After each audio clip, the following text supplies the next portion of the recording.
नमस्कार।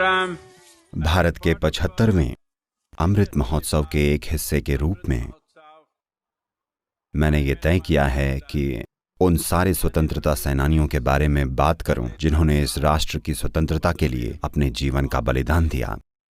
आज हम एक स्वतंत्र देश हैं।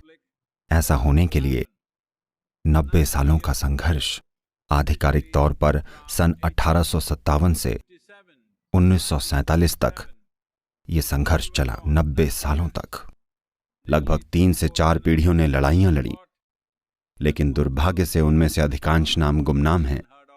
उन्हें सम्मानित नहीं किया गया, उनके परिवारों को सम्मानित नहीं किया गया, उनके लिए कोई स्मारक नहीं है।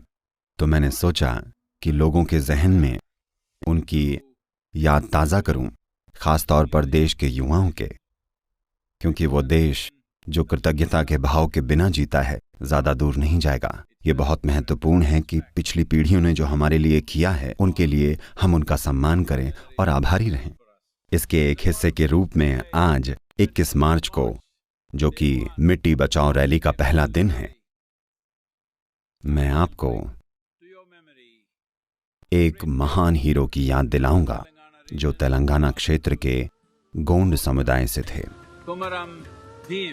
कोमुरम भीम, जो कि गोंड आदिवासी कबीले से ताल्लुक रखते थे और उस जनजाति के पास अपने पारंपरिक अधिकार थे और स्वाभाविक रूप से वो जंगलों में रहते थे और अपने अधिकारों का इस्तेमाल करते थे। पर जब कुछ अंग्रेजी वन अधिकारियों ने इस पर अपनी नाराजगी दिखाई और वो उन आदिवासियों को अपने जीवन यापन के लिए जंगल का इस्तेमाल करने से रोकना चाहते थे, और उसके बाद थोड़ा बहुत वाद विवाद हुआ और उसके बाद से ये क्रूरता के चरम स्तरों तक चला गया, जहां उनमें से कई आदिवासियों की उंगलियां और हाथ काट दिए गए।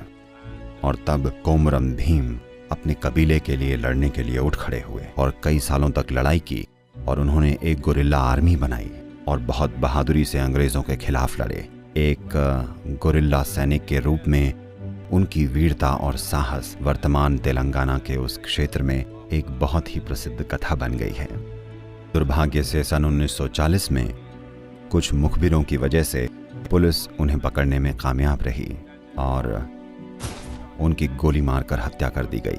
उन्होंने अपने देश के लिए, अपने कबीले के लिए लड़ाई लड़ी और अपने प्राणों की आहुति दी। तो हमारे लिए उनके त्याग को, उनकी बहादुरी को और सबसे बढ़कर अपने लोगों की खुशहाली के प्रति उनकी प्रतिबद्धता को याद रखना अच्छा है। मैं चाहता हूं कि युवा इसे याद रखें। अगले 75 दिनों तक मैं सोशल मीडिया पर हर दिन एक क्रांतिकारी को फिर से जीवित करूंगा। कृपया इसे अपने दोस्तों के साथ शेयर करें और सबसे बढ़कर उनके प्रति आभार व्यक्त करें